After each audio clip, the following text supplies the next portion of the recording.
Hello दोस्तों, स्वागत है आप लोगों का एक बार फिर से जेंडर पर। भाई, कोरोना वायरस का वैक्सीन सबको चाहिए और इसी बीच रशिया से एक खबर निकल के आई है कि रशिया ने कोरोना वायरस का वैक्सीन बना लिया है और वो बहुत ही जल्द उसे मार्केट में लेकर आने वाले हैं और सभी लोगों को वैक्सीन मिलेगा। क्या है रशिया का ये वैक्सीन, क्या इसके ड्रॉबैक्स हैं, क्यों इस पर इतनी डिबेट चल रही है, आज इसी वीडियो में जानेंगे कि क्या प्रोसीजर होता है वैक्सीन बनने का। तो वीडियो को आगे देखते रहिए। चलिए शुरू करते हैं वीडियो के साथ। तो सबसे पहले आप लोगों को बता देता हूं कि ये वैक्सीन होता क्या है। तो वैक्सीन एक ऐसा सब्सटेंस होता है जिसे आपकी बॉडी में इंजेक्ट किया जाता है ताकि आपकी बॉडी एक पर्टिकुलर बीमारी के विरुद्ध एंटीबॉडीज बना ले और आपको उस बीमारी से इम्यूनिटी मिल जाए। अब इस वैक्सीन के अंदर या तो डेड बैक्टीरियाज या पैथोजेंस होते हैं, डेड बैक्टीरियाज नहीं, डेड पैथोजेंस होते हैं, या फिर उन्हीं पैथोजेंस को काफी वीक करके आपकी बॉडी में कुछ और चीजों के साथ डाला जाता है ताकि आपकी बॉडी उस पर्टिकुलर पैथोजन के खिलाफ एंटीबॉडीज बना ले। तो इस तरीके से वैक्सीन तैयार की जाती है। चलिए अब जानते हैं कि वैक्सीन का बनने का जो प्रोसीजर है वो किस तरीके से होता है। तो अब वैक्सीन बनने का जो प्रोसीजर है वो 4 चरणों में किया जाता है, यानी कि 4 स्टेप्स होते हैं। सबसे पहला स्टेप जो होता है वो होता है आपका इनिशियल स्टेज, जिसमें वैक्सीन को लैब में बनाया जाता है। कोई भी नई बीमारी आएगी तो उसके लिए नया वैक्सीन तैयार किया जाएगा, तो उसके लिए लैब में सबसे पहले उस मेडिसिन को या फिर उस वैक्सीन को बनाना पड़ेगा।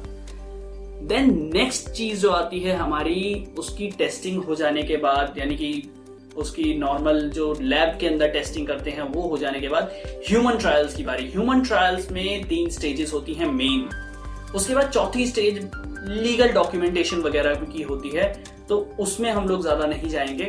तो 3 स्टेजेस में हम लोग ह्यूमंस को वो वैक्सीन देते हैं और देखते हैं कि ह्यूमंस पे क्या असर पड़ रहा है। तो अभी आगे हम लोग डिटेल में ये चीज जानेंगे कि किस तरीके से हर स्टेज में हम लोग वैक्सीन को एक एक चरण आगे बढ़ाते हैं। सबसे पहले जान लेते हैं कि इनिशियल स्टेज में क्या होता है। इनिशियल स्टेज में साइंटिस्ट सबसे पहले किसी भी, अगर कोई नई बीमारी आई है या फिर किसी और जो बीमारी पहले थी उसके लिए अगर वैक्सीन बनाना है तो कई सारे परम्यूटेशन एंड कॉम्बिनेशन लेकर वो लोग वैक्सीन जो है बनाते हैं, लैब में उसको प्रिपेयर करते हैं। देन जो बनी हुई वैक्सीन है, पहले तो रिसर्च की जाती है काफी सारी, देन उसके बाद वैक्सीन बनता है।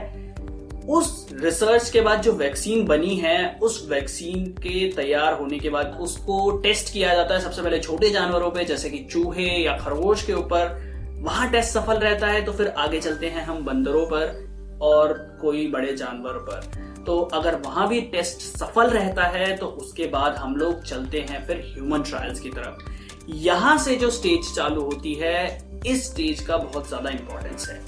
बता दूं आपको, इनिशियल स्टेज में 1 से 1.5 साल लग जाते हैं। इनिशियल स्टेज कंप्लीट होने के बाद एक वैक्सीन पहुंचती है ह्यूमन ट्रायल्स तक। देन ह्यूमन ट्रायल्स के 3 फेजेस होते हैं, बेसिकली होते 4 हैं, बट चौथे फेज में ज्यादा कुछ उसमें टेस्टिंग का मामला नहीं होता, सब पेपर वर्क होता है और वैक्सीन से रिलेटेड जो भी लाइसेंसिंग होती है उसका काम होता है। तो पहले 3 फेजेस में सबसे पहला होता है फेज 1। फेज 1 के ट्रायल्स में होता क्या है कि वॉलंटियर्स को इकट्ठा किया जाता है और ये वॉलंटियर्स की गिनती जो है वो 100 से कम रहती है।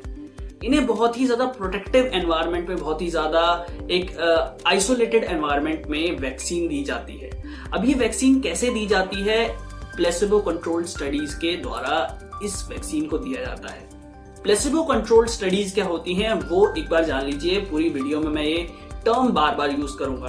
तो प्लेसिबो कंट्रोल्ड स्टडी ये होती है कि जितने भी लोग वैक्सीन देने के लिए आप लोगों ने इकट्ठे किए हैं, जो भी वॉलंटियर्स 40-50 जितने भी वॉलंटियर्स हैं, उनमें से कुछ को आप वैक्सीन देते हैं, जो कि वैक्सीन प्रिपेयर की गई है उसका सैंपल देते हैं, और जो बच गए हैं, जो और लोग हैं, उन लोगों को दी जाती है कोई भी सलाइन या फिर कोई भी ऐसी चीज जो कि वैक्सीन नहीं है, और ऑब्वियसली उस चीज का कोई साइड इफेक्ट नहीं होगा उन लोगों की बॉडी पर।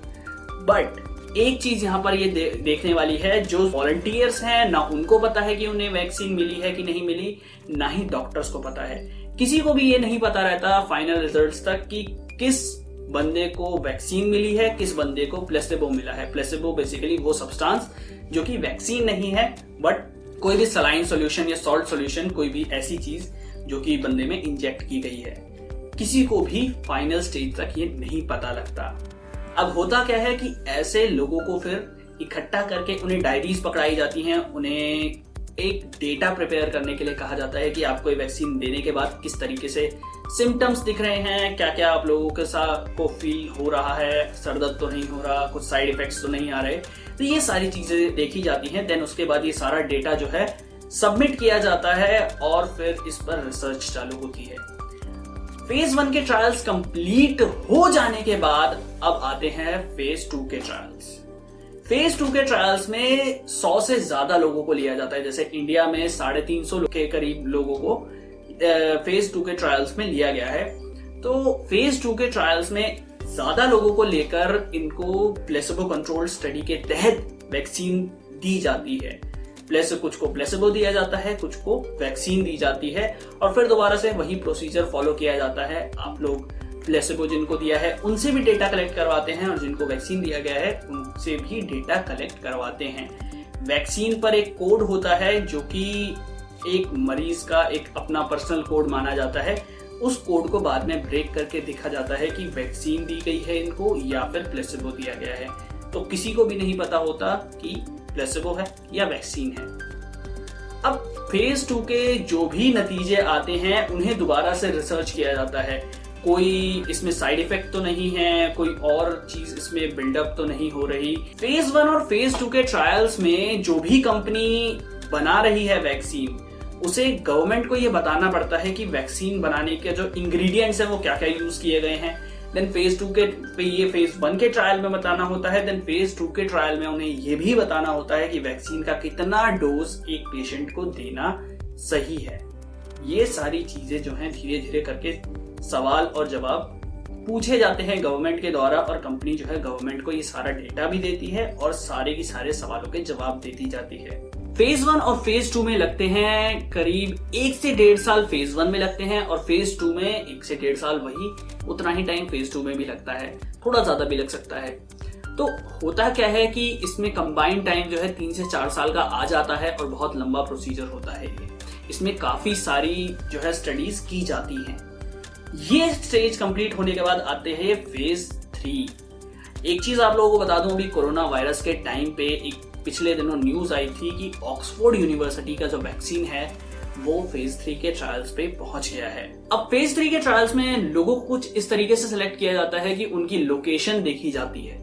अब लोकेशन किस तरीके से देखी जाती है, कोई बंदा हॉटस्पॉट से है कि नहीं है या फिर कोई बंदा दूसरी जगह से है कि नहीं है, कहाँ बीमारी ज्यादा फैली हुई है और कहाँ बीमारी कम फैली हुई है, इस तरीके से लोगों को बांटा जाता है। और देखा जाता है कि पहले तो एक कंट्रोल्ड एनवायरनमेंट में वैक्सीन की स्टडी हुई थी, अब अलग एनवायरनमेंट में, बाहर के एनवायरनमेंट में वैक्सीन की स्टडी की जाती है और हजारों लोगों को ये वैक्सीन दी जाती है, जिसके बाद डेटास को कलेक्ट किया जाता है कि नॉर्मल कंडीशंस में जो घर बैठे लोग हैं, जो ऑफिस जा रहे लोग हैं, उन लोगों को वैक्सीन देने के बाद वैक्सीन किस तरीके से काम कर रही है, उनकी इम्यूनिटी पर क्या असर डाल रही है, क्या उनको कोई साइड इफेक्ट तो नहीं हो रहा। ये फेज 3 के ट्रायल्स में सारी की सारी चीजें जो है बताई जाती हैं, सारी की सारी चीजें देखी जाती हैं। फेज 3 आते आते सारी की सारी जो वैक्सीन की इंफॉर्मेशन है, कौन से चीजें उसमें डली हैं, क्या कौन सा पार्ट जो है जो पैथोजन है उसका यूज किया गया है, ये सारी की सारी बातें फेज 3 तक कंपनी जो है गवर्नमेंट को बताती है। अब सारा का सारा ट्रायल्स जो है फेज 3 का कंप्लीट हो जाने के बाद कंपनी एक बार दोबारा से सारे डेटा को स्टडी करती है और फिर इस डेटा को ही दोबारा से एफडीआई यानी कि फूड एंड ड्रग एडमिनिस्ट्रेशन वो भी स्टडी करती है। अलग अलग कंट्रीज में अलग अलग तरीके की बॉडीज होती हैं एफडीए की। उसके बाद एक और गवर्नमेंट बॉडी जो है फाइनल वैक्सीन बनने से पहले और लाइसेंस जाने से पहले इस पूरे डेटा को कलेक्ट करके दोबारा से स्टडी करती है। तो पूरे जो प्रोसीजर हैं, ये जितना भी फेज 1, फेज 2, फेज 3 का जो ट्रायल है, ये कंप्लीट होते होते कई बार कई लोगों द्वारा सेम डेटा को स्टडी किया जाता है, अलग अलग तरीके से स्टडी किया जाता है और अलग अलग लोग इसको अलग अलग टाइम पर स्टडी करते हैं। तो जो प्रिसीजन है वैक्सीन बनाने में, जो बहुत ही ज्यादा प्रिसाइज काम है वो हमें देखने को मिलता है। अब फेज 1, फेज 2, फेज 3 के ट्रायल्स जब कंप्लीट हो जाते हैं तो फेज 3 के ट्रायल में वैसे लगते हैं 1 से 1.5 साल इसमें भी। तो फेज 3 के ट्रायल्स कंप्लीट होने के बाद फेज 4 स्टार्ट होता है। फेज 4 में ज्यादा कुछ नहीं होता, बस लीगल डॉक्यूमेंटेशंस होते हैं, कंपनी को लाइसेंस मिल जाता है, सारा डेटा उन्हें गवर्नमेंट को सबमिट करना होता है और फिर कंपनी जो है अपने वैक्सीन बनाने चालू कर देती है और प्राइसिंग जो है वो गवर्नमेंट को बता देती है। तो ये थी पूरी की पूरी कहानी वैक्सीन बनने की। इस पूरी कहानी में लग जाते हैं यार कई बार 15 से 20 साल और हैट्स ऑफ है हमारे साइंटिस्ट को, हमारे डॉक्टर्स को, जिन्होंने कोरोना वायरस के टाइम पे इतनी जल्दी एक वैक्सीन बनाने का निर्णय लिया है और इतनी जल्दी वैक्सीन बनाने का जो दारोमदार है वो अपने कंधों पर लिया है। अब ये जो है वर्ल्ड रिकॉर्ड बन सकता है अगर कोरोना की वैक्सीन अगले साल तक आ गई तो। अब बात कर लेते हैं रशिया की वैक्सीन की। रशिया की वैक्सीन के साथ प्रॉब्लम क्या आ रही है?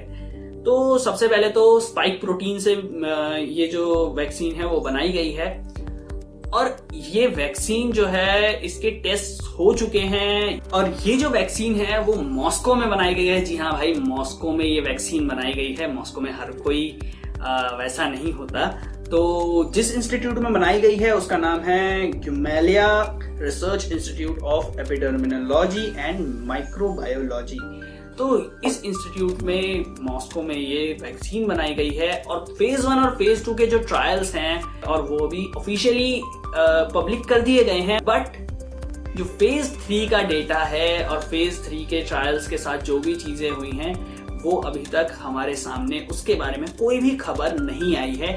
इसीलिए इसकी आलोचना भी हो रही है, इसीलिए इसको जो है बैकलैश भी मिल रहा है कि भैया आप फेज 3 के ट्रायल्स के बिना कैसे वैक्सीन लॉन्च कर सकते हैं। इसलिए WHO भी इस चीज पर सवाल उठा रहा है। तो देखते हैं अभी क्या होता है, आने वाले टाइम पे पता लग ही जाएगा। फिलहाल आप लोगों को एक चीज और बता देता हूं कि इंडिया इस समय क्या कर रहा है। तो इंडिया के जो अपने देसी वैक्सीन है, जो कोवैक्सीन है, वो अभी फेज 1 और फेज 2 के ट्रायल्स तक पहुंच चुका है। 2 अलग अलग कंपनीज हैं, अपना अलग अलग वैक्सीन वो बना रही हैं। नाम आप लोगों को कंपनी के आपकी स्क्रीन पर दिखाई दे रहे हैं। अगर समय ने साथ दिया तो अगले साल के शुरुआत तक हम लोग भी वैक्सीन, अपना देसी वैक्सीन बना लेंगे। तो ये थी पूरी कहानी वैक्सीन की। होपफुली आप लोगों को वीडियो पसंद आया होगा। लाइक करो इस वीडियो को यार, अगर वीडियो पसंद आया है तो शेयर कीजिए अपने दोस्तों के साथ और वो जो लाल बटन है उसको दबा दीजिए घंटी के साथ, ताकि आप लोगों को हमेशा नोटिफिकेशन आती रहे। लॉकडाउन में सारे के सारे इंटरव्यूज हम लोगों ने चालू रखे हैं। अगर आप लोगों को रोजेंडर टॉक्स के वो 2 एपिसोड्स देखने हैं जो हमने लॉकडाउन में किए हैं तो आप यहाँ क्लिक कर सकते हैं। और अगर आप लोगों को कुछ भी रैंडम देखना है तो वीडियो के एंड में जो एंड स्क्रीन आएंगी उन पे जाकर आप लोग देख सकते हैं। Thank you from रोजेंडर।